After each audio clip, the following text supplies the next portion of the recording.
the next topic is one of those topics most shepherds are most eager to hear about, and you do this very well.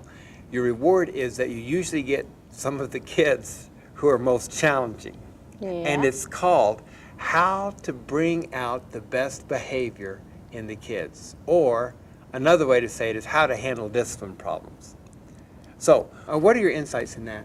Well, first of all, you don't want to concentrate on the behavior itself, because sometimes that brings negative, the kids that are wanting attention, that's drawing attention to them. So it's not something that you want to really focus on as a focus point, because what happens is, because we're in small groups usually, the kids are already looking forward to it, and they know there's going to be a game or something fun that we're going to play. We usually don't have a lot of behavioral problems. They're already engaged. Engaged. And sometimes they're told to play with this pop can or... Right. Those that are active, the active boys are already knowing they're going to be able to, they don't have to sit still and behave, so to speak. Okay. We do tell them what their expectations are, and sometimes they vary according to the activity. Because if they're up and moving around, we just give them kind of boundaries within that game or that setting that they're doing. But we usually explain, like I spoke about before, what the expectations are when they come in the group. And number one is that what everyone says is important. So to listen and take your time. Sometimes it helps, again, to raise your hand just so that they know it's somebody else's turn. But you were talking about that child who needs extra attention. Okay. And it's always asking for it. And even though is very engaged in the activity, but gets to be a little bit... of a distraction. So how do you handle that child again? Well, give them the attention, but you can do it in a way that they're getting attention from you in a way that other kids are not distracted. And oftentimes what I'll do if a child is, if there's two of them that like to play with each other, and I will ask, keep your hands to yourself. Two boys usually. Usually. Okay. I'll give them one, if you can't keep your hands to yourself, and I always state it with, you don't say don't, the negative, you say, please keep your hands to yourself, in a positive way of saying it. Keep your hands to yourself. Please sit up in your seat, or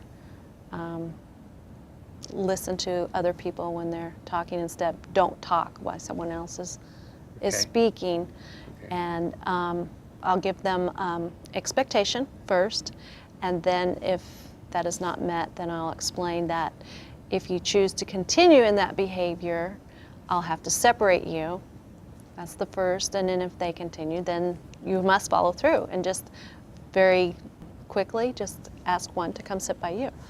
And so if he's sitting by me, or she, I have had girls also, and they are acting up a little bit, the first thing I do is remind them with just a touch, where I don't have to focus on them or look at them, so the focus is not on them, but they're actually receiving my attention with a touch. And that also reminds them to think about what their behavior is. What am I doing? And oftentimes that will refocus them. Okay. If they're such a challenge that they continue to disrupt and they're not going to cooperate, they are giving a warning. And then the warning might be, if you will have to have a timeout, or go visit with the coach and talk to them. And when you can not be a distraction, because what we're talking about is really important. We're talking about Jesus, and we don't want anything to get in the way of that. Yeah. Does that usually work? Yeah. Usually I've had to send them out too. Yeah. But they're usually eager to get back because they don't want to miss the activity. Oh, so it's not a reward to get out of class and go someplace else. No. And if it continues, then we know that we need to speak to a parent. Yeah, and you would also say that if this continues, then Usually, if though, you we don't choose have to deal continue, with that because that's the coach's job. That's the coach's We don't have job. to spend the time with that because we want to Okay. concentrate on what's going on with the activity and the other kids. Yes. What I like about this system is it's very much as a team, because if you had to remove yourself from the group You lose the rest of the to group. take a child out, then that can really just tank the whole experience. But I've noticed that the coaches actually like having an opportunity to help in this way, and they give some special one-on-one attention that might get to some of the real issues that a child is having and why they are acting out, that a shepherd just can't be attentive to during a session. It's also important to be very consistent, and when you give a warning, that you follow through with Yes. it, because then the rest of them also know Yes. that that will happen. Yes. And that is an old teacher trick. You want to give a consequence as soon as you can to let everyone know that you really do give consequences, and Right. And they don't have to be big, serious and things. they don't have to be serious or damaging. We're not damaging. Wonderful. We also give little rewards sometimes if there's a issue. For example, one of our issues with fourth graders is they don't like to wear their name tags. And that's a requirement, so that if they leave the group and they go to the restroom or whatever, we know where they're supposed to be.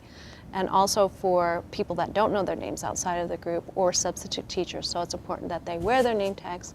A lot of times they will want to wear them where you can't see them, or just put them on something else because they don't want to wear them. And so if they still have their name tag on by the end of the hour, they get a little piece of candy or something, and they're more than eager to keep that on.